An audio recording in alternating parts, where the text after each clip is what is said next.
everybody. Hi. So we're going to take some time to tell some stories and talk about my dad.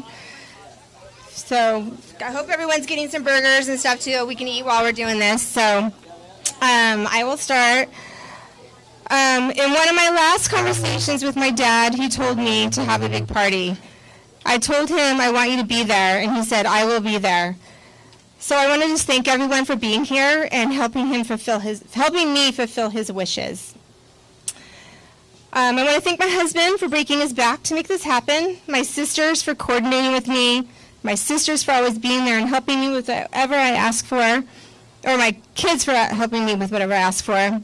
Aunt Judy for bringing 100 cannolis, Jason and Allison for all the sound and everything, and Damien, Barry, and the band.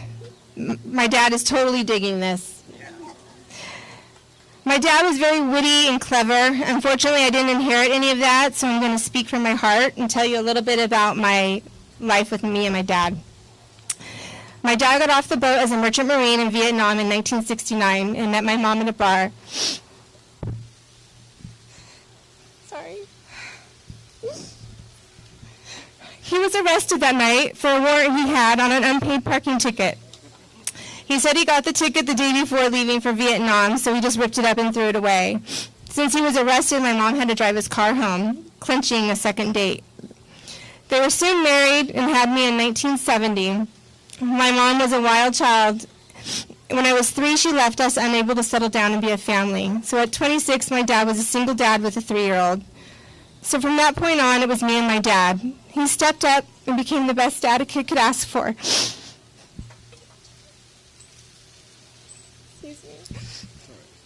He worked hard to take care of me. He bought us a house on Alina where our neighbors were friends we had dinner with nightly.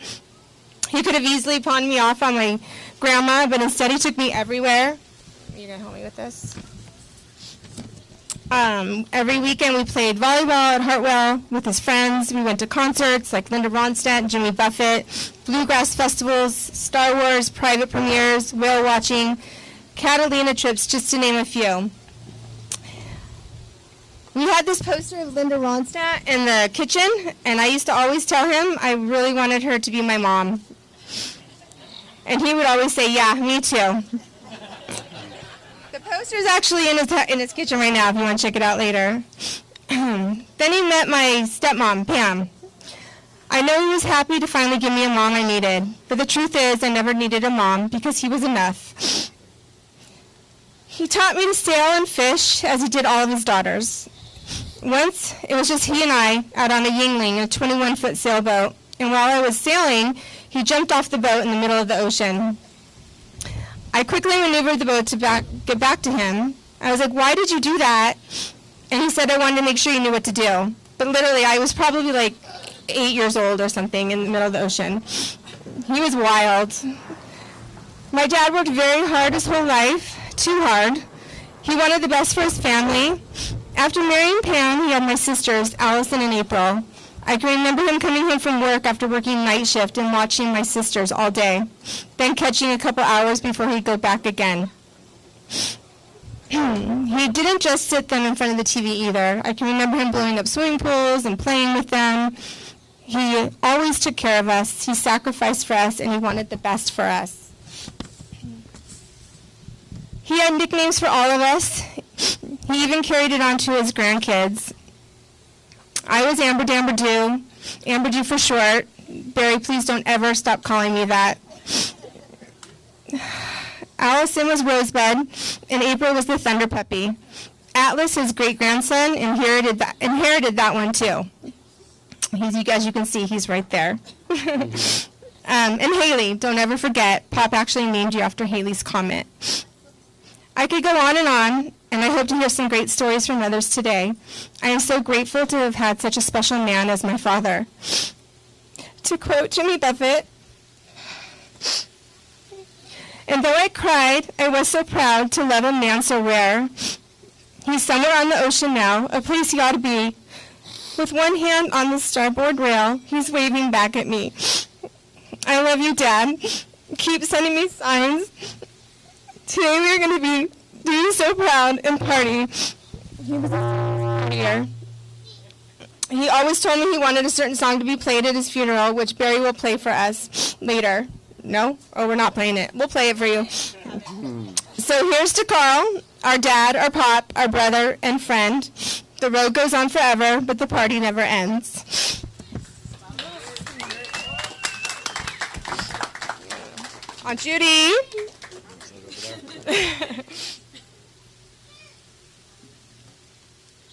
Don't trip.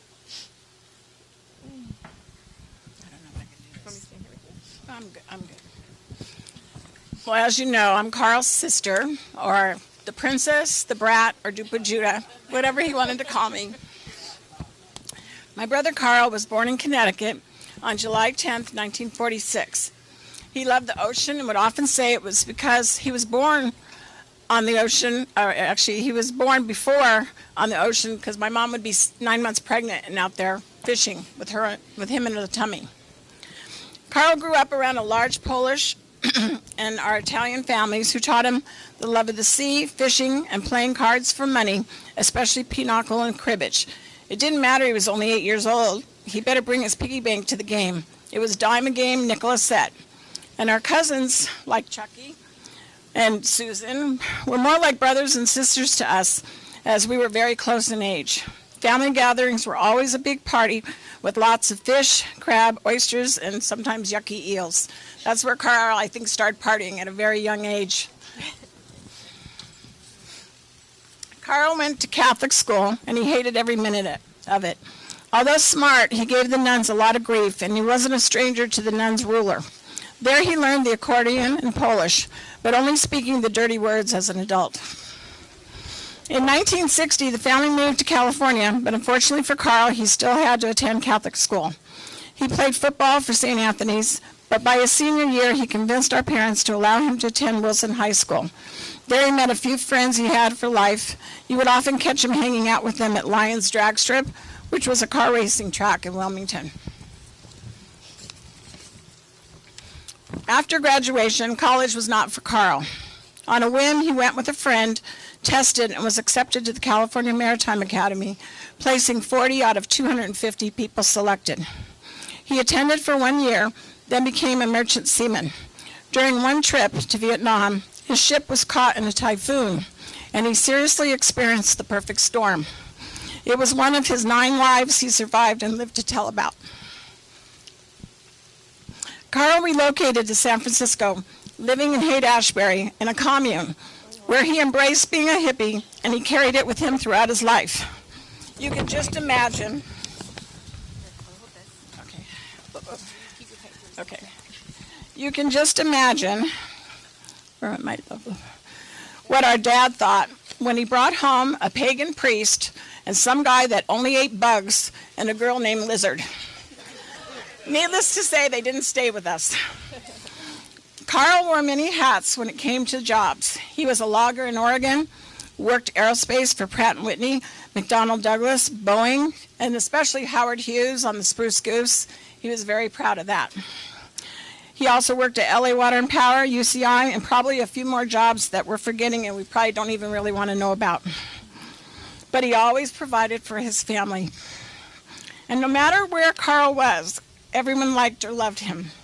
He was always reading, as you can see by the books, and he could converse with anyone on a variety of subjects. Carl had many loves in his life, but his 3 daughters gave him the most joy, Amber, Allison, and April. And he loved the families they created and added to his clan, including their animals. Carl lived simply, but didn't want for anything. He would give you the shirt off his back and the last dollar he had.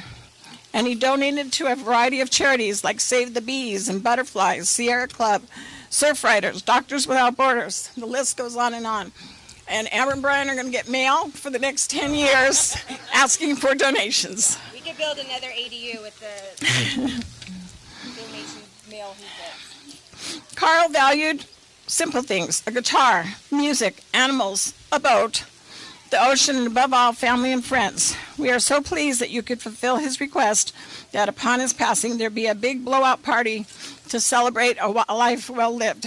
We know he's watching, Thank you for coming. I love you. I'm Courtney. All right, Courtney Lund. Look, you memorized it.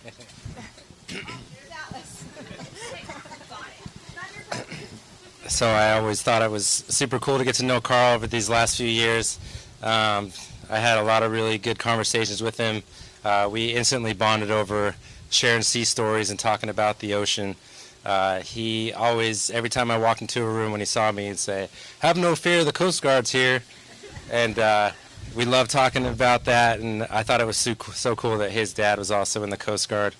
Some of my favorite memories with Carl be me and him and Brian shutting down the bar in Hawaii. I don't know how many Mai Tais we had that night, but that was a pretty fun time. And then also one of the best memories, one day we were talking, I told him I had never been to a Jimmy Buffett concert. Before I knew it, he let me know that he had tickets and that him and I were going to Vegas. And so sure enough, we hopped on a plane and went to Vegas. Little did I know that Carl was a celebrity. All the Parrot Head parties and pool parties that we went to, I can't count the number of people that came up to him like, "Carl, where you been? I haven't seen you in years." And he seemed to know everybody at the party. And it took me to my first and only Jimmy Buffett concert, and that's a core memory that I'll never forget. Also, we had like one of the parties where he had to dress up, and he won a trophy for being one of the best dressed Parrot Heads. And it was super cool of him to introduce me to that world, and I'll always be grateful for that.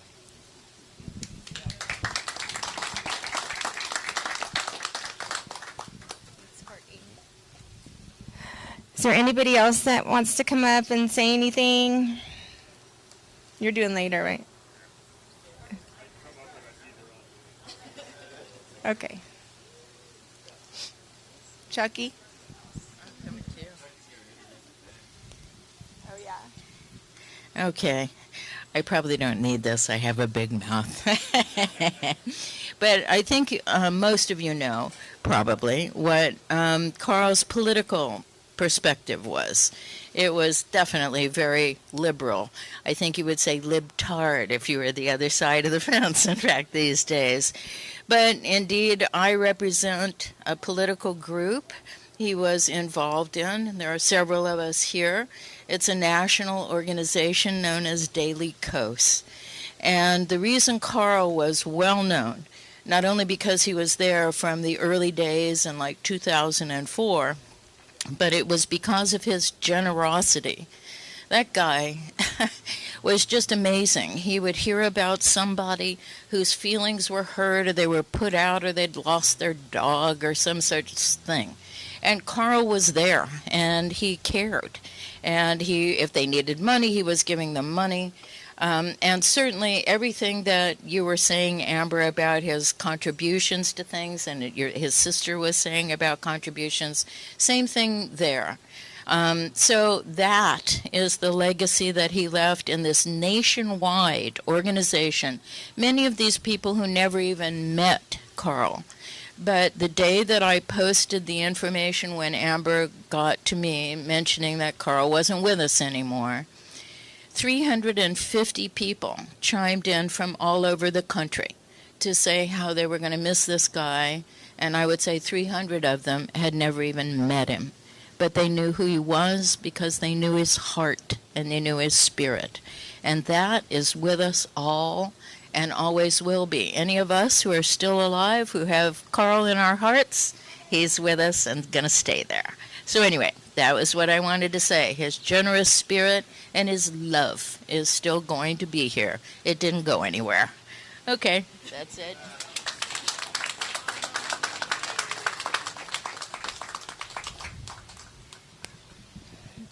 April? No? Anybody else?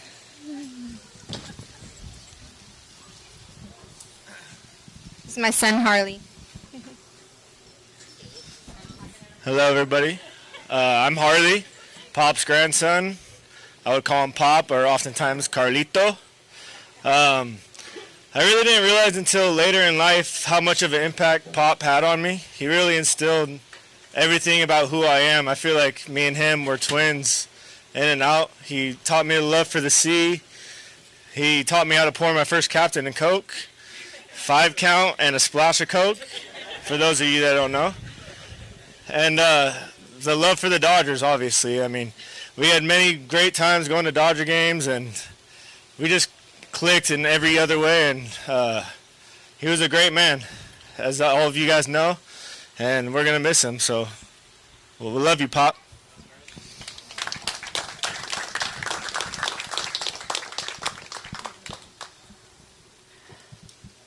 All right.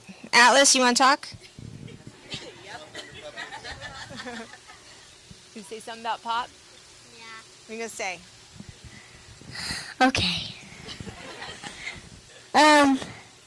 Pop died when he was 77. I'm done. Good job. All right. Is there anybody else? Oh. You go ahead. All right. I'll hand it to you next. I'm also not great at these things, but Pop was just so special to our entire family, and he had such a sense of adventure, and he really appreciated that about our family, and he would always, like, he was on his reels all the time, you know, Instagram reels, and he would always send, like, me and Alex like to climb, he always send us climbing reels or things about, like, hiking or golden retrievers. He always knew everyone's personality and what they loved about life, and that was just who he was as a person. And he was always trying to get me to do some type of crazy stuff, like we were in Catalina and he wanted me to go parasailing with him at like 75 years old. He wanted me to go on one of those glider planes with him, which I wish I would have done in hindsight. But one really fond memory I have about Pop is we were in Catalina one year, and, you know, he was kind of getting on the older side, and it was harder for him to do things. But it was COVID times, and there was no shore boat to get to shore. We really wanted to get some buffalo milk, so we were like, let's just swim to shore. And he was like, all right, I'm going to do it. And I vividly remember he wanted to go out of the boat like a scuba diver, you know, when you, like, go backwards. And there's a video of my mom saying, don't go out like that, you're going to hit your head. And then he just goes plop and goes out backwards like a scuba diver. And he handled it like a champ. He swam all the way to shore. He was a little chilled because, like, he likes warm weather like my mom. But he was so happy that he did it, and he got his buffalo milk, and it just felt really good for him to be out in the ocean again. You know, he's a man of the sea, and just those moments like that are really just a telltale sign of, like, what an amazing man he was and how close he was with everyone in his family. So, yeah. Jill? I'll try. Okay, I'm Jill, and I was with Carl for a couple of years, and he introduced me to Jimmy Buffett and the Parrot Head Club. And I remember Carl always saying, now I'm having a senior moment here, but it was, I've done a lot of things, but there's one thing I ain't never done, and that's I've never had too much fun. So, yeah, and so I can honestly say, during my time with Carl, I had a lot of fun. That was absolutely for sure. Thank you. Thank you. Atlas forgot something. Okay. Pop died when he was 77, and I'm so sad. I'm still happy because I'm drinking Coke. And I'm gonna swim in Aunt Jody's pool. Okay. I'm done. All right. Where did Tristan go? He had something to say. Is there anybody else that wants to say anything? The band's gonna start soon. No? Okay. Huh? Oh. Do you want to talk? No, I'm good. And I'm not telling your story. Some of our stories we have to keep ourselves. I grew up with the Dominellos many years ago, so this is Steve. I have lots of memories. Carl was it still is, my kids talked to me about it, I said, Did and I this- just started listening, what he would wear, how could he probably would turn talk, this what off. he looked like, what he believed in. He was the freest person that I've ever met still.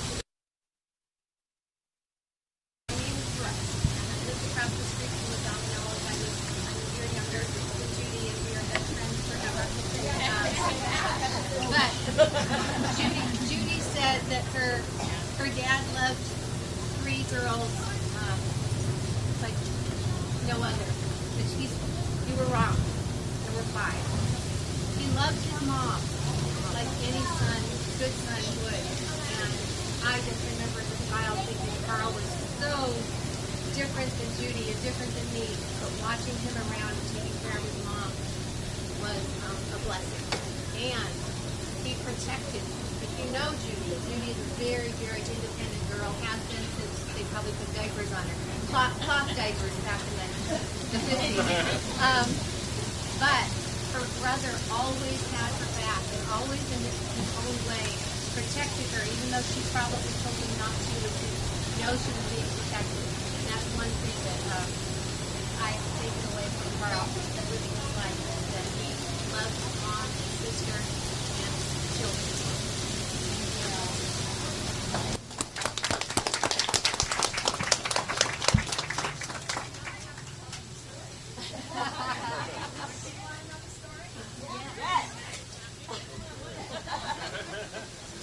Tell him we were on honor roll.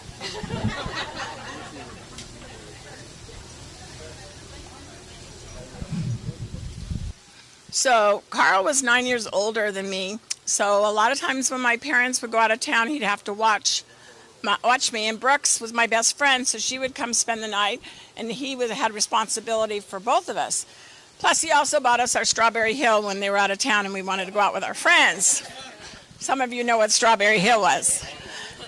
So this one night, Carl's watching us. We're like 16. He's in the living room with his buddies, and we go to bed 11 o'clock, and about 2 in the morning, we hear, "Ee!" And we're like, what the hell is that? So we go into the living room, and there's Carl and his buddies, and they're watching the TV, and all that's on the TV is the dartboard with the Indian. And I'm like, Carl. Oh, and I should say that this is around the time of Charlie Manson. So I said, Carl, what are you doing? Oh, we're watching this really bitchin' Indian flick, and the Indians are kicking ass. And Brooks and I looked at each other like, run! So we ran to my room. We barricaded the door because we thought for sure they were going to kill us in the middle of the night because they were all flipping out in there. So that was the story. I won't tell them anymore. I have a lot, but I'm not going to tell anymore. If you want to tell more, it's up to you. But he was a great brother, and he really did take care of me. So, Barry, come on, one story. Barry Holman, one story. I don't give a shit. Get up here. One. I have known Carl for 50-odd years, let's say, and I have CRS, so I can't remember shit. But we had a whole lot of fun, and we went on trips together back east with Jill, and we went to Ireland, and we went down to Cabo. We just had fun. All the Parrot Head functions too. It was just a blast. It was always fun. He's a good guy, and he still is, and he's. Oh yeah, we played poker all the time, and then there was tequila, and that's it. Now, ladies and gentlemen, your attention for just a few more minutes before some great music is going to take us into the afternoon and into the night. Also, I am Carl's cousin, and we go back to our childhood, back in Meriden, Connecticut. And Carl and I were somewhat around the same age. I was a little older, and as they said, I should have known better, but I didn't. Neither did Carl. We got into so much trouble, particularly down at his grandparents' house, down in Westbrook, Connecticut, Mom and Pop. We had some great times down there, hiding things on the adults. and even at our young age, stealing some of the cups that weren't quite relinquished. And, as we moved out here, Carl was first, and I came out. I have some great memories. One of them is Carl and I shared a great mutual pleasure of music. Carl's music ability was vast. We could talk bands forever and ever, and the groups and what they evolved into. He was quite an aficionado. And something else that, well, I was a radio announcer out here in California on KHJ. And Carl would call in, we'd have these contests, and we'd give away albums and concert tickets. And Carl and I, we had a little cue as to when it was going to go in, because if you remember back, I could tell the story now because I'm retired. There's nothing they can do to me now. But he would call in. You have to be the 39th caller, and it's always so. I don't know how this happened. Carl was always the right caller. And so we built up a record collection with Carl. We got to see some great groups. And, he was, if there's a parrot head that could be put on his memorial, it would be Carl. He was, this guy here, Carl could be the original parrot head fans, because they knew everything about Jimmy Buffett. And as you can see by the tickets over there, so many tickets that they went to Jimmy Buffett concerts. Also, Carl and I, we shared our love of the Rolling Stones, and we went to a few concerts together. There's not much I could say that Atlas hasn't already said. I mean, what can you say after Atlas? But Carl was one of the smartest men you would ever find on the face of the earth. And I used to say, Carl, how come you know so much of this world events? Well, he said, when I was a guard for the Spruce Goose, that I used to read 4 newspapers a day. And his knowledge was legendary. I mean, he really had a vast knowledge of everything that was going on in the world, bar none. And, one other thing, I'm seeing so many people I haven't seen in a long time, and Allison, from the blue hair to the gray hair. My wife and I, we had a place down south of Palm Springs, and we're in our little restaurant there in this community, and out of nowhere comes, "Hi, Uncle Chuck," and there it is, and then, "What the hell are you doing here? We're on the Mexican border." But Carl would be so pleased that we have gotten together in group to celebrate his life. We're not celebrating his death, because you know what? Carl really hasn't died. Not really. He's not in our presence. But I want you to think of this. Carl was such a free spirit, and I noticed because both of us back in our younger days, we were the ultimate hippies. And, he is on every ring that comes across here today. He's in every raindrop that falls and nourishes the earth. Carl is with us. He surrounds us. We'll never forget him because Carl was a free spirit. Carl lived his life the way that he wanted to live. He was a great human being. And he had a soul. His soul was precious.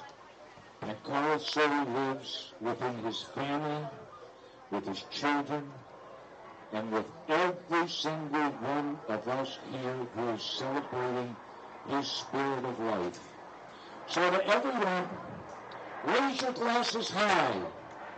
And Carl, we will never forget you. We miss you. We love you.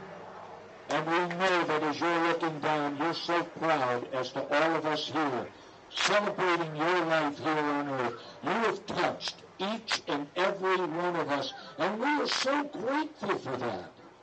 And without further ado, with the music that was the life of Carl Dominello, may I proudly present this band that's going to play before you tonight, the Plywood Taxi. Let's hear a round of applause for the Plywood Taxi.